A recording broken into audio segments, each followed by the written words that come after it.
During the reading of my husband's will, my daughter-in-law whispered to the lawyers, "If the old lady makes a scene, just stick her in a nursing home." The shock came when the lawyer read my husband's final wishes. I'm glad to have. You hear? Follow my story until the end and comment the city you're watching from so I can see how far my story has reached. If the old lady makes a scene, just throw her in a nursing home and be done with it. The words, whispered by my daughter-in-law Stella to the lawyer, sliced through me like a knife. I sat frozen in the leather chair, my hands clasped tightly, in my lap, pretending I hadn't heard. But I had. Every syllable. The law office felt suddenly airless. The ticking of the antique clock on the wall seemed to grow louder with each passing second. I'd been married to Thomas for 45 years. 45 years of shared dreams, morning coffees, and gentle touches. Now he was gone, and I was sitting here, a 69-year-old widow, listening to my daughter-in-law plotting to discard me like yesterday's newspaper. Shall we begin?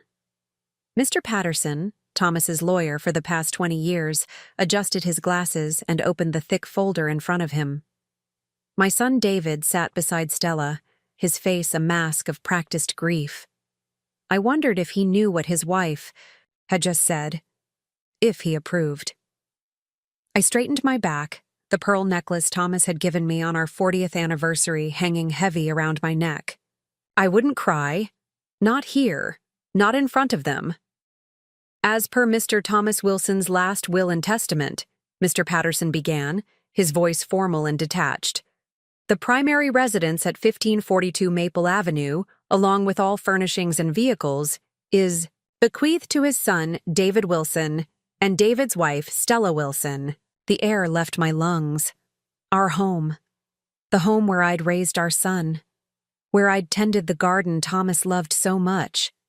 Where we'd built a life together brick by brick, memory by memory.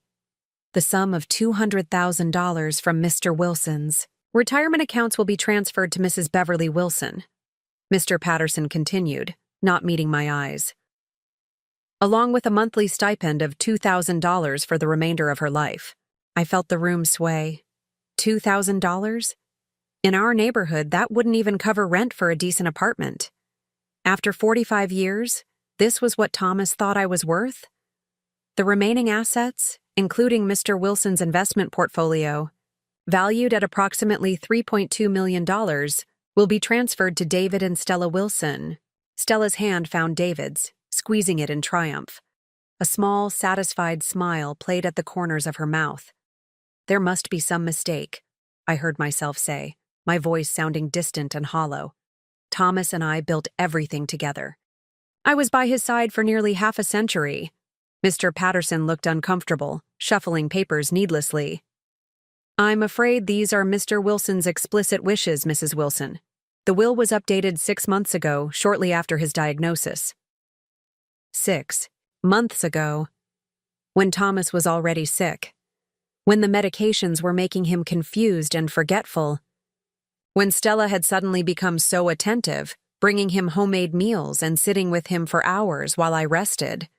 This is ridiculous, I said, my voice stronger now, fueled by a surge of anger. Thomas wouldn't do this. Not to me. Stella's face hardened. Beverly, please don't make this more difficult than it needs to be. Thomas made his wishes clear. We need to respect that. Respect?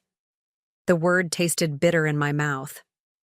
Like you respected me when you suggested putting me in a nursing home? Yes, Stella, I heard you.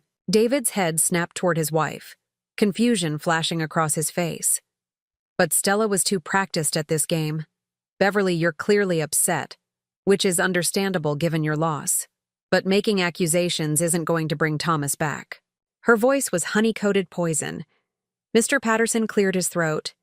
Perhaps we should take a short break? No, I said firmly.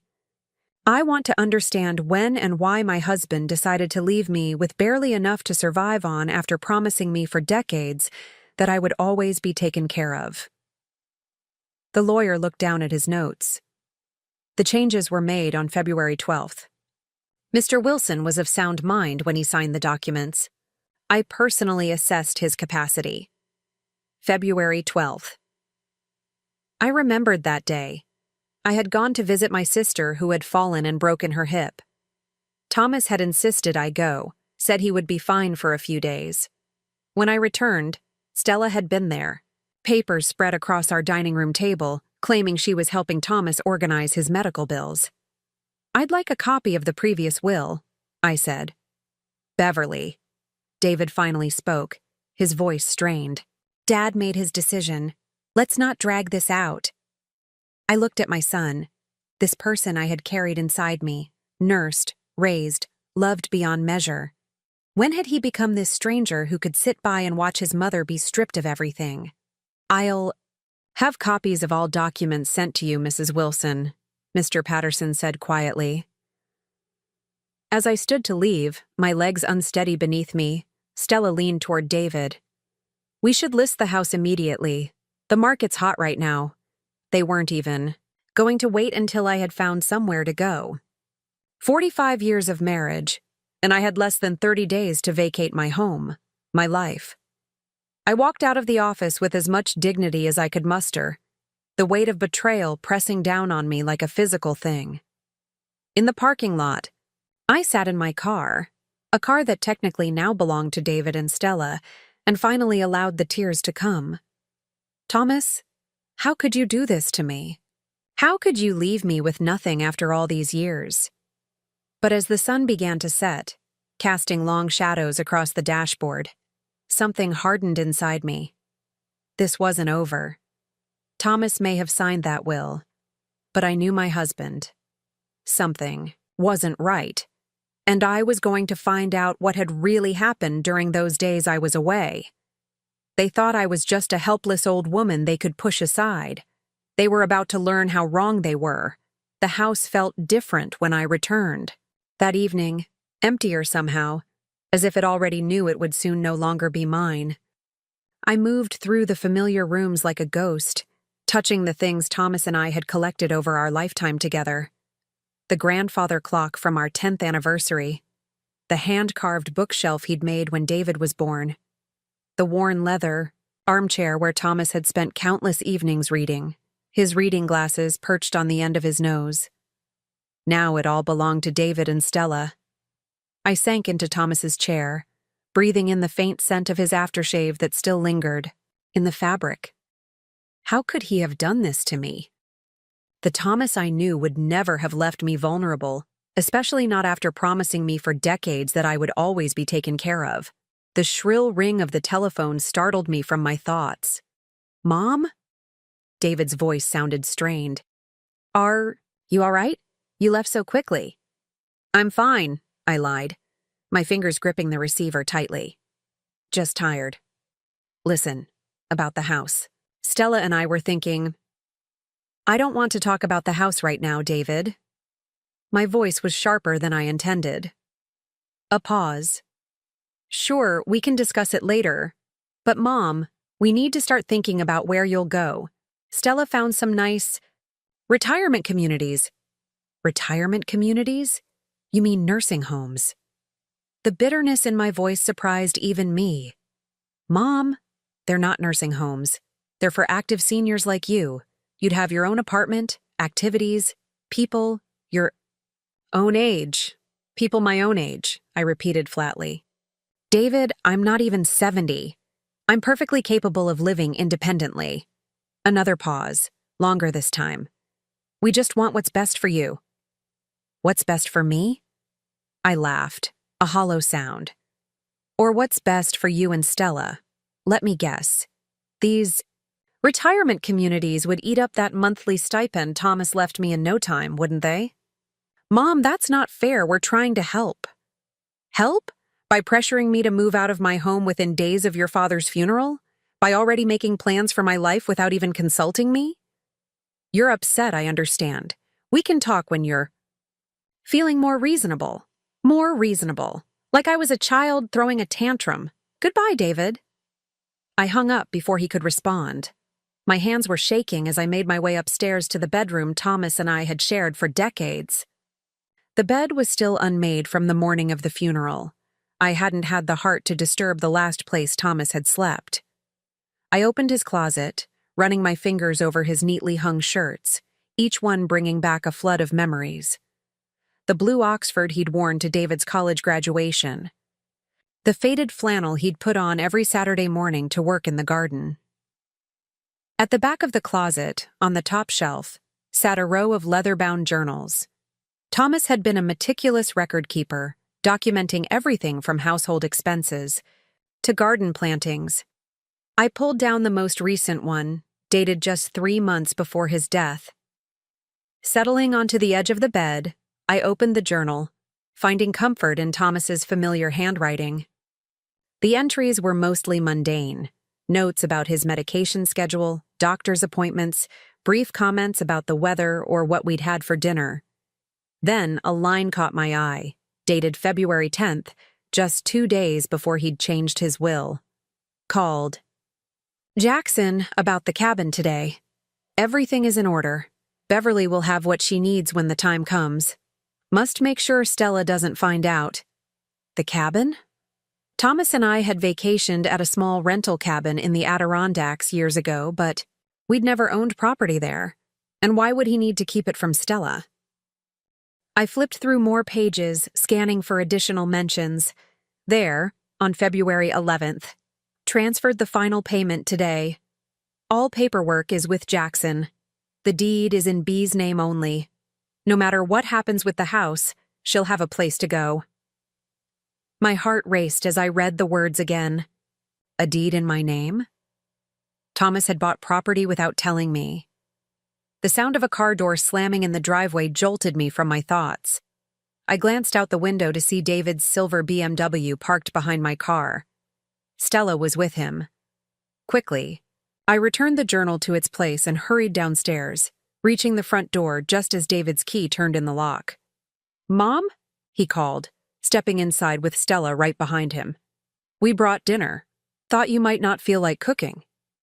"That's thoughtful," I said cautiously, eyeing the paper bag from the local deli. Stella's smile didn't reach her eyes. "We also brought some boxes. Thought we could help you start sorting through your things. No rush, of course, but it's good to get a head start, right? Boxes." They'd brought boxes. The funeral had been just 3 days ago. "That won't be necessary," I said coolly. "I'm capable of packing my own belongings when the time comes." David shifted uncomfortably. "Mom, we're just trying to help." "David," I said, meeting his eyes directly. "Who is Jackson?" His expression didn't change. "Jackson? I don't know any Jackson. Either he was lying or he genuinely didn't know. Given the secrecy in Thomas's journal, I suspected the latter. "Never mind," I said. "It's not important." Stella was already wandering into the living room, her critical gaze sweeping over the furniture. "This room gets such lovely light. I'm thinking we could put my grandmother's antique desk right by that window." She was already redecorating, in my home, while I stood right there. "I'm not very hungry," I said abruptly. "And I'm afraid I'm too tired for company tonight." David frowned. "Mom, we came all this way." "Please, David. It's been a difficult day." After they left, reluctantly, with Stella leaving the stack of flattened boxes in the hallway, I returned to Thomas's journals. I pulled them all down, settling on the bedroom floor with them spread around me. Hour after hour, I combed through the entries, looking for more mentions of Jackson or the cabin. In a journal from last year, I found it. "Met with Jackson today," about investment opportunity. Remote but beautiful location, good potential. If everything works out, it could be Beverly's safety net. Lord knows she'll need it after I'm gone. Thomas had known. Somehow he'd known that I would need a safety net, that I couldn't count on David to protect me, that Stella would try to push me out. But who was Jackson? And where was this property that Thomas had apparently purchased for me? I continued searching, until my eyes burned with fatigue. As dawn began to break, I finally found what I was looking for in one of Thomas's oldest journals, dating back nearly 20 years, helped Jackson Matthews get his law practice off the ground today. Small investment, but he's a good kid with a sharp mind. Catherine's boy will go far with the right support. Jackson Matthews, Catherine's son. Catherine, Thomas's secretary from his early days at the firm before he'd made partner. She'd been a single mother, I remembered, with a young son she'd often bring to the office during school holidays. Thomas had helped her son become a lawyer. And now, apparently, that same son was holding the key to whatever safety net Thomas had tried to create for me. I reached for the phone on the nightstand, then hesitated. What if Stella and David were monitoring my calls? What if they already knew about Jackson and were trying to get to him first? No, I needed to be careful. I needed to find Jackson Matthews on my own, without alerting David or Stella.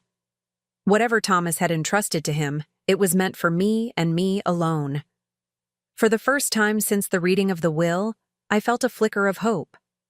Thomas hadn't abandoned me, after all. He'd left me a message, a path to follow, and I was going to find it, no matter what it took. Finding Jackson Matthews proved easier than I expected. A simple internet search revealed his law office, Matthews and Associates, located just 30 minutes from our home. Thomas had never mentioned him to me, at least not in recent years. Another secret he'd kept. I waited until I was certain David and Stella would be at work before making the call. My fingers trembled as I dialed. Matthews and Associates, how may I direct your call? A pleasant female voice answered. I'd like to speak with Jackson Matthews, please. It's regarding Thomas Wilson. A pause. May I ask who's calling? Beverly. Wilson, Thomas's wife. Another pause, longer this time. One moment, Mrs. Wilson. Less than a minute later, a deep voice came on the line. Mrs. Wilson, I've been expecting your call. I'm so sorry about Thomas. You've been expecting me? My heart raced. Yes. Thomas made me promise to wait for you to contact me. He said you'd figure it out on your own, that you were always smarter than anyone gave you credit for. That sounded like Thomas. Always believing in me, even when I doubted myself. I found his journals, I said. He mentioned something about a cabin? A deed in my name? Not over the phone, Mrs. Wilson. Can you come to my office? Today, if possible. I glanced at the clock. It was just past 10 a.m. I can be there by noon. Perfect. And Mrs. Wilson? Come alone. The drive to Jackson's office felt endless. Questions tumbled through my mind like clothes in a dryer. What had Thomas been planning? Why the secrecy? How long had he known that David and Stella couldn't be trusted? Matthews and Associates occupied a modest brick building downtown. The receptionist, a young woman with kind eyes, led me immediately to Jackson's office when I arrived. Jackson Matthews stood as I entered. He was in his early 40s, with Thomas's journal entries placed him in his 20s when Thomas had helped him establish his practice. He had a warm smile that immediately put me at ease. Mrs. Wilson, it's good to finally meet you. Thomas spoke. Of you often. Did he? I settled into the chair across from his desk. Funny, he never mentioned you to me. Jackson's smile turned sad. That was by design. What we were working on needed to stay completely confidential. He reached into his desk drawer and pulled out a thick manila envelope. Thomas came to see me about 8 months ago, shortly after his diagnosis. He was worried about what would happen to you after he was gone. So he knew, I said quietly. He knew David and Stella would try to take everything. Jackson hesitated. He had concerns. He believed Stella had been influencing David for years, slowly turning him against you both. When Thomas got sick, he noticed certain patterns of behavior that troubled him deeply. Like what? Stella began taking a keen interest in his finances. She would offer to help organize his papers, ask questions about his investments. Then Thomas overheard a conversation between her and David. They were discussing how difficult you might become after Thomas was gone, how you might need specialized care. My stomach clenched. A nursing home. Jackson nodded. Thomas decided then that he needed to create a safety net for you, something that David and Stella couldn't touch. He slid the envelope across the desk. This contains the deed to a property in the Adirondacks. It's not just a cabin. It's a fully renovated 3-bedroom home on 5 acres of land with a small lake. Thomas purchased it outright in your name only. It's been fully furnished and stocked with everything you might need. My hands shook as I opened the envelope and pulled out the documents. There it was in black and white, a deed with my name on it. Photos spilled out showing a beautiful cedar home nestled among pine trees, with a wraparound porch overlooking a pristine lake. I don't understand, I whispered. If Thomas wanted to provide for me, why change his will to leave me almost nothing? Why let David and Stella have the house? Jackson leaned forward. That's where things get complicated. Thomas discovered that Stella had been pressuring him to change his will while he was on heavy medication. He was afraid that if he didn't appear to comply, she might take more drastic measures. So he gave them what they wanted. On the surface, yes. But he made sure you would be taken care of. The property is yours, free and clear. There's also this. He handed me another document. A bank account in the Cayman Islands? I stared at the paper in disbelief. With just over $2 million. Thomas had been quietly transferring funds for years. It's completely legal. He paid all taxes due. But it's also completely untraceable and out of David and Stella's reach. I couldn't breathe. Thomas hadn't betrayed me. He'd been protecting me all along. There's one more thing. Jackson hesitated.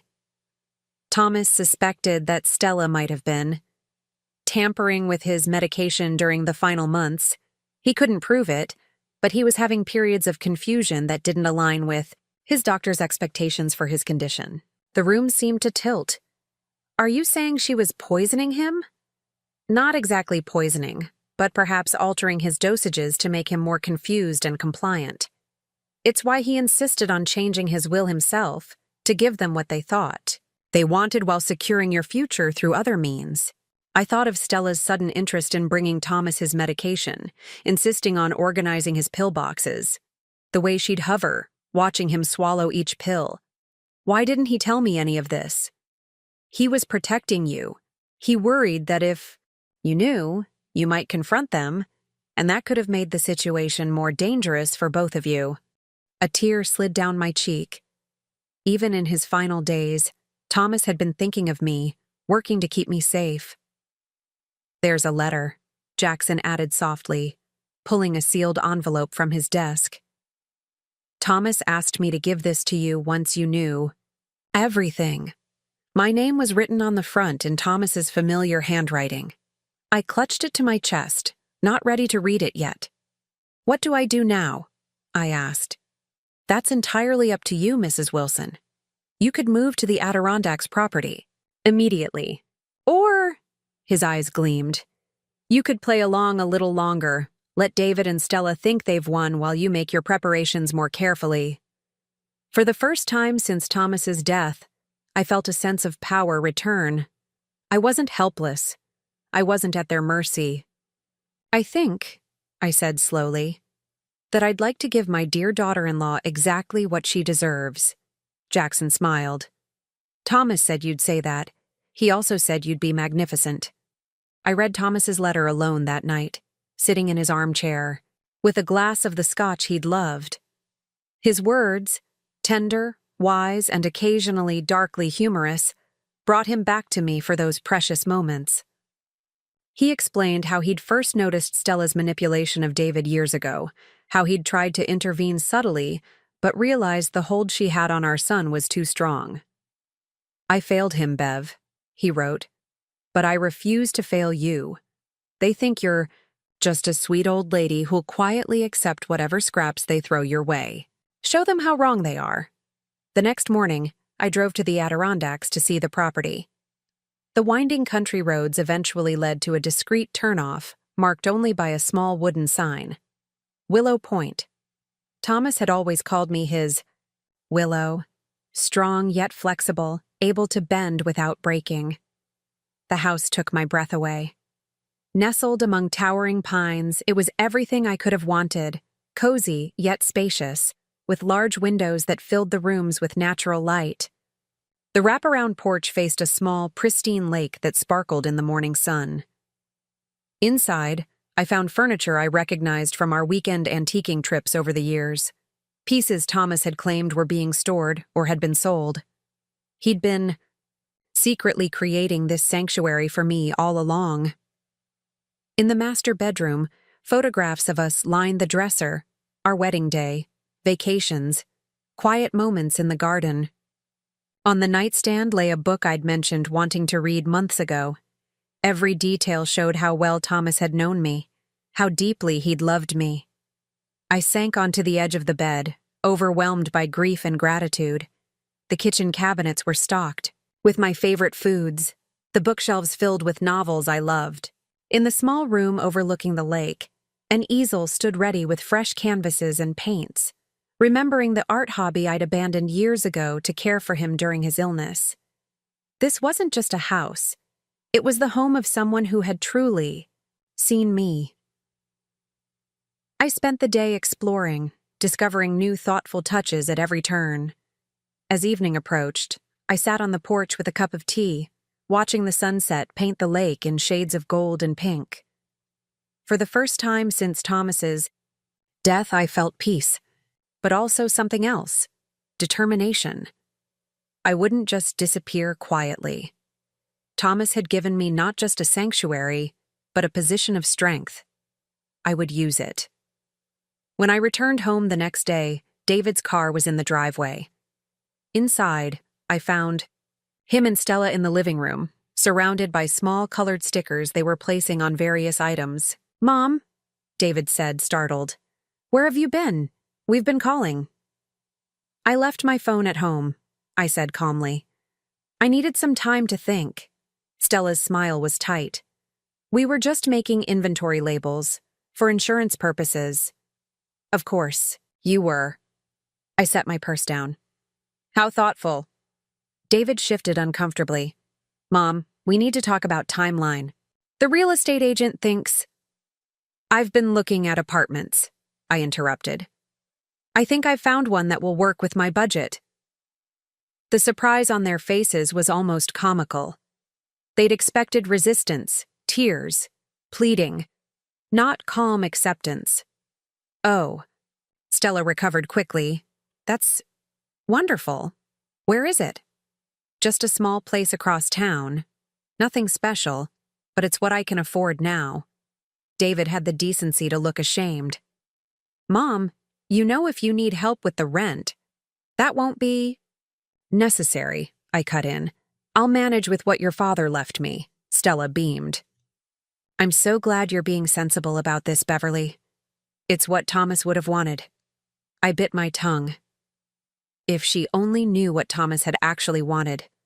"I'll need a few weeks to pack," I said. "There's 45 years of memories in this house." "Of course," David said quickly. "Take the time you need. Within reason," he added, with a glance at Stella. "We were thinking of starting renovations next month," Stella added. "The kitchen is so outdated. The kitchen Thomas and I had, remodeled just 3 years ago. I'll be out before then," I promised. "Now, if you'll excuse me, I'm rather tired from my drive." After they left, I called Jackson. "I've seen the house," I told him. "It's perfect, but I'm not ready to let David and Stella know about it yet." "What's your plan?" he asked. "I need information," I said, "about Stella's actions during Thomas's illness. If she was tampering with his medication, there might be evidence." Jackson was silent for a moment. "What exactly are you hoping to accomplish?" "Beverly." "Justice," I said simply. "And maybe a chance to wake my son up from whatever spell she's cast on him." The next morning, I called Thomas's doctor and requested a meeting, claiming I needed closure about his final days. Dr. Levine agreed to see me that afternoon. In his office, I carefully steered the conversation toward Thomas's medication regimen. Was surprised by how confused he became toward the end, I said. It seemed to happen so suddenly. Dr. Levine frowned. Yes, that was unusual. His decline was more rapid than I expected given the progression of his disease. Could his medication have caused that? He hesitated. Potentially, if the dosages were incorrect. But Stella assured me she was following the prescribed schedule exactly. Stella? I kept my voice neutral. She was managing his medication? Yes. She insisted on taking over that responsibility. Said you were too overwhelmed. He paused. Wasn't that the arrangement? No, I said quietly. It wasn't. His expression changed. Mrs. Wilson, is there something I should know? I took a deep breath. Thomas changed his will during that period of confusion. He left almost everything to David and Stella, despite promising me for years that I would be provided for. Dr. Levine's frown deepened. That doesn't sound like the Thomas I knew. He spoke of you with such devotion. Is there any way to prove his medication was being mismanaged? He thought for a moment. We did run blood tests in those final weeks. The results should be in his file. I can review them, see if anything stands out. I would appreciate that, I said. And doctor, please don't mention this conversation to my son or daughter-in-law. As I left his office, my phone rang.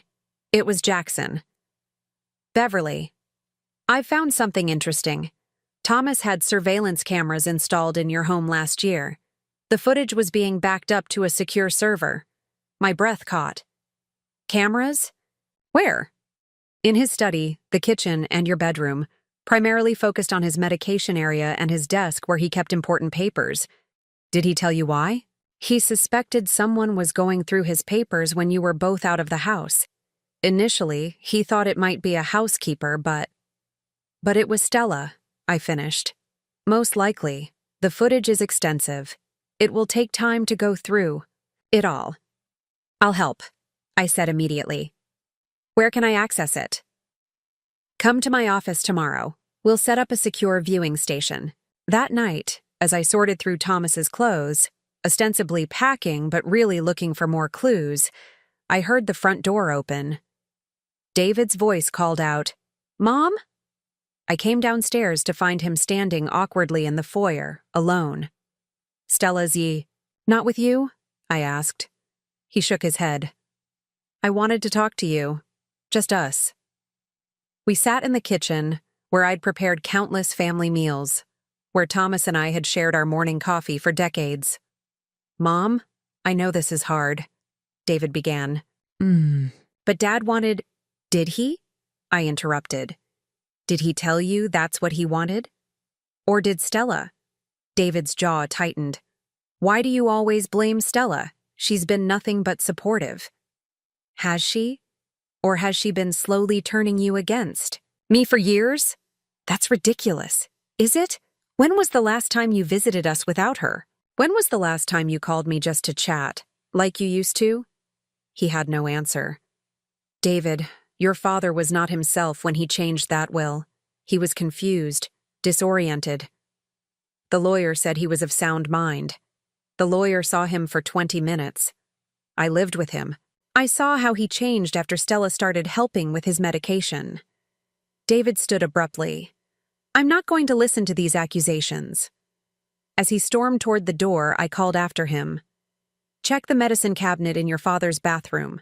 Behind the spare towels, he kept a journal there, documenting every pill, every moment of confusion. David paused, his hand on the doorknob. For a moment, I thought he might turn back. Instead, he walked out, slamming the door behind him. But I had planted the seed. And tomorrow, I would begin reviewing the footage that might finally reveal the truth about Stella and what she had done to my husband. For 3 days, I sat in Jackson's office reviewing the footage from Thomas's hidden cameras. What I saw confirmed my worst fears and broke my heart all over again.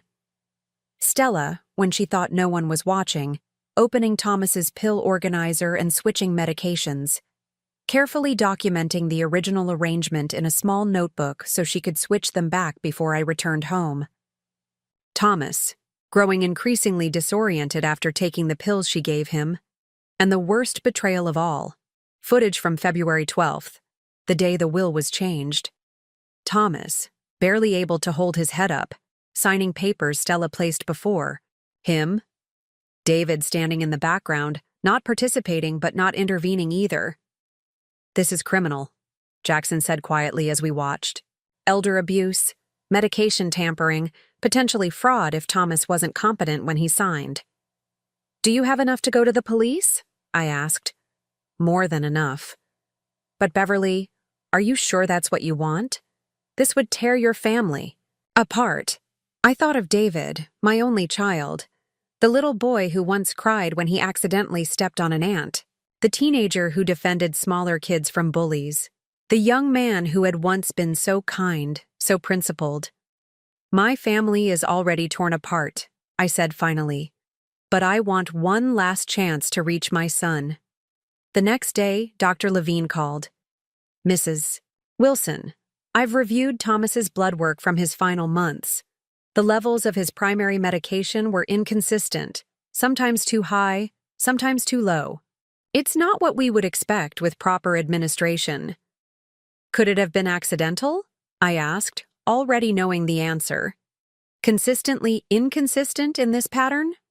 "No. This appears deliberate." "Would you be willing to put that in writing?" A pause. "For Thomas's sake, yes." Armed with the doctor's report and copies of the most damning video footage, I was ready. I called David. "We need to talk," I said. "Just you, me, and Stella. About the house." "We've already discussed this, Mom." 1. "Conversation, David. Then I'll never bring it up again." He sighed. "Fine. Dinner tomorrow?" "That would be perfect." I spent the next day preparing. Not just the evidence, but myself. This confrontation would require all my strength, all my composure. They arrived at 7 p.m. sharp, Stella wearing an expensive, new dress, David looking tired and drawn. "Something smells wonderful," Stella said, her practiced smile firmly in place. "Thomas's favorite pot roast," I replied. I thought it fitting. We made awkward small talk through the main course. When I brought out coffee and dessert, David finally broached the subject.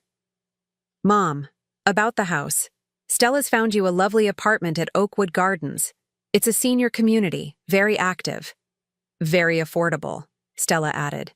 "The stipend from Thomas should cover it perfectly." I took a sip of coffee. How thoughtful. "Before we discuss that, though, I wanted to ask about February 12th. They exchanged glances. "What about it?" David asked. "The day Thomas changed his will. You were both here, weren't you?" Stella's smile tightened. "Thomas asked us to help him, get his affairs in order. He was concerned about you, Beverly. He wanted to make sure David would be able to take care of you properly. By leaving me nearly destitute?" "Mom." David's tone was warning. "We've been through this." "Yes, we have. But we haven't discussed why Thomas was so confused that day, or why his medication levels were all wrong in his blood work." Stella's coffee cup clattered against its saucer. "What are you talking about?" I retrieved the folder I'd prepared and slid Dr. Levine's report across the table. Thomas's doctor found irregular levels of medication in his system, levels consistent with deliberate mismanagement. David frowned, scanning the report. "This doesn't prove anything. Medications can interact." "You're right," I interrupted. "That alone doesn't prove anything." I placed my tablet on the table and turned it toward them. "This does." I pressed play. The screen showed Stella in Thomas's study, carefully opening his pill organizer, switching capsules from one compartment to another, taking notes in her little book. The color drained from Stella's face. David stared at the screen, then at his. "Wife, what is this?" he whispered. I played the next clip. February 12th. Thomas, barely conscious, signing papers. Stella guiding his hand. David in the background, looking uncomfortable but saying nothing. "Turn it off," Stella snapped. "Why?" I kept my voice calm. "Does the truth bother you?" "Mom," David's voice shook. "Where did this come from?" Thomas installed cameras when he began to suspect someone was tampering with his medication. He was trying to protect himself. To protect me. Stella stood abruptly. "This is ridiculous. You've obviously doctored this footage because you can't accept that Thomas wanted to provide for his son." "Dr. Levine has already reviewed it," I said. "As has Jackson Matthews, Thomas's other lawyer." "Other lawyer?" David looked confused. "The one who helped Thomas create a trust for me. The one who holds the deed to my new home in the Adirondacks and manages my account in the Cayman Islands." Stella's face contorted with rage. "You're lying." "Am I?" "Thomas knew what you were doing, Stella. He played along to protect himself. And me. He let you think you'd won while he created a safety net you couldn't touch." I turned to my son. "David, did you know what she was doing to your father?" He looked shell-shocked. "No, I swear, Mom. I knew she wanted him to change the will, but I never thought." He turned to Stella. "Tell me you didn't do this." Stella's composure cracked. "You think I did this for me? I did it for us. Your parents had everything while we struggled with mortgage payments and car loans. We deserved this." "So, you poisoned my father." David's voice was barely audible. "I didn't poison him. I just adjusted things so he'd be more reasonable. He was going to die anyway." The silence that followed her outburst was deafening. David stared at his wife as if seeing her for the first time. "Get out," he finally said. "David, get out of my mother's house. Now." Stella grabbed her purse, her movements jerky with fury. At the door, she turned back. "This isn't over. You think you've won, but I'll fight this. That will is legally binding." "Actually," I said calmly, "a will signed under duress while being drugged isn't legally binding at all. Neither is one signed by someone whose competency was compromised through medication tampering. But feel free to explain all this to the police." After she stormed out, David collapsed into a chair, his head in his hands. "Mom, I didn't know, I swear I didn't know she was drugging Dad." "But you knew she was pressuring him to change the will." He nodded miserably. She kept saying, "It made sense that you'd be better off with a monthly stipend than trying to maintain this big house alone, that we could take better care of you if we controlled the assets." "And you believed her?" "I wanted to believe her." His voice broke. "I was weak, selfish. Dad would be so ashamed of me." I reached across the table and took his hand. "Your father loved you, David, but he was worried about the influence Stella had over you." "How long?" He swallowed hard. How long had she been tampering with his medication? At least 3 months, according to the footage. Could it have hastened his death? The question I'd been asking myself for days.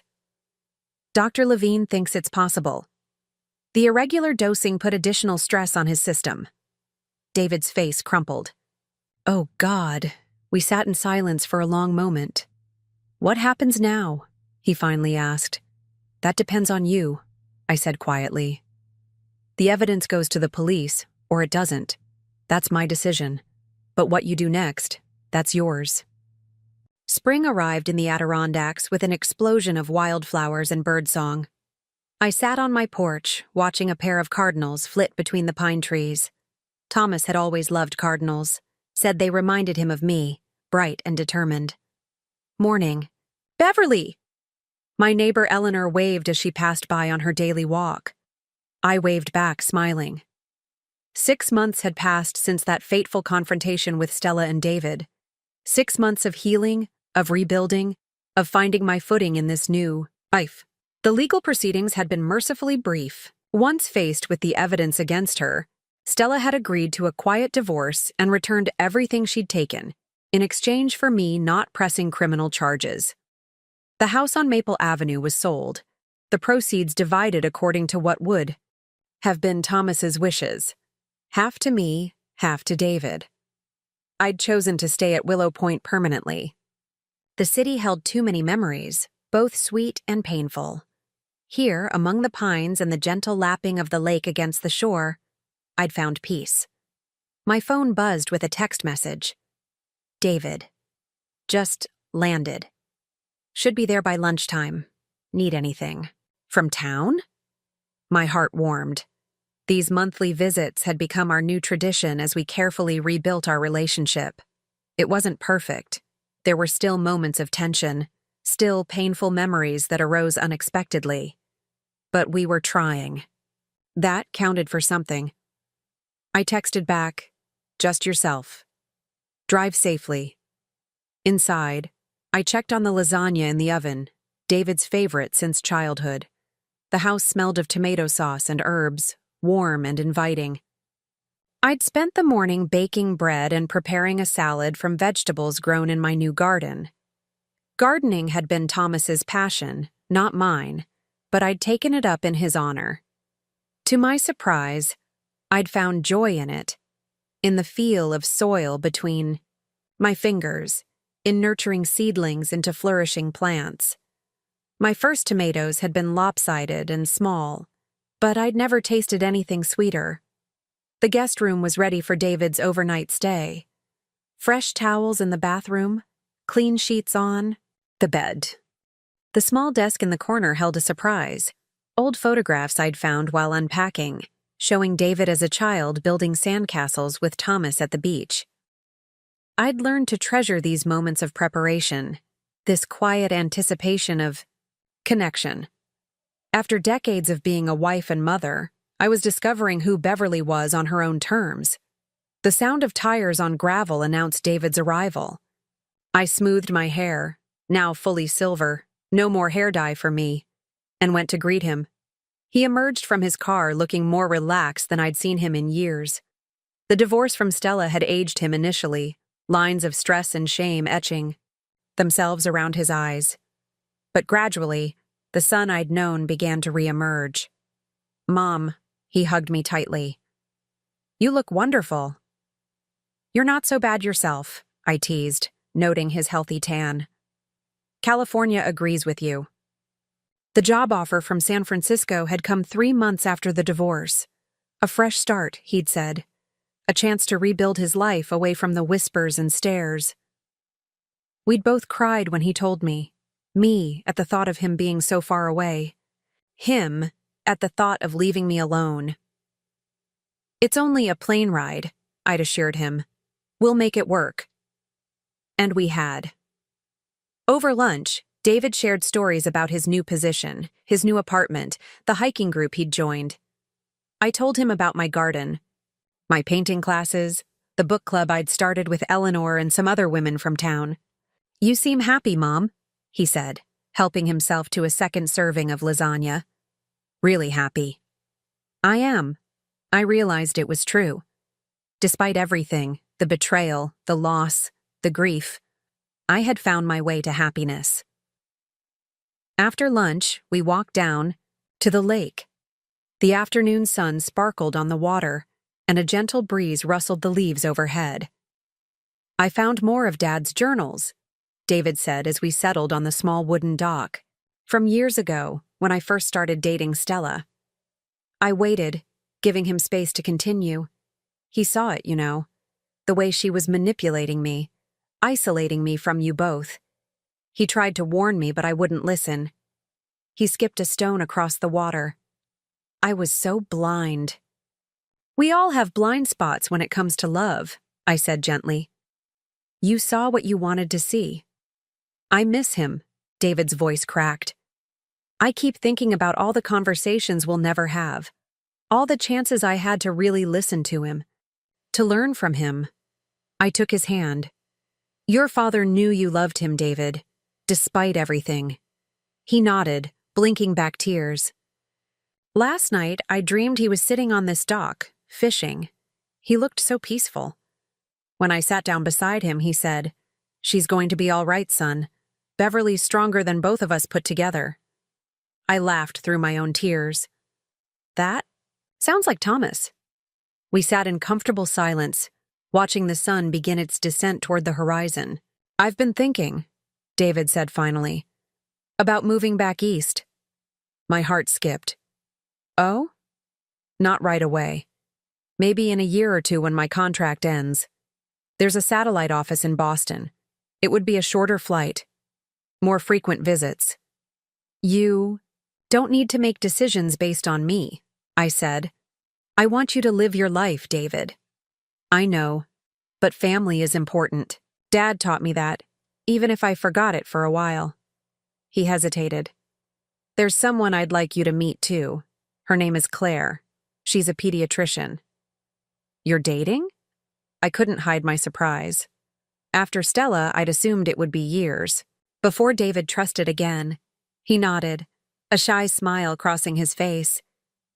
It's new, but good. She's kind, Mom. Really kind. I'd love to meet her. Later that evening, after David had gone to bed, I sat on the porch with a glass of wine. The night was clear.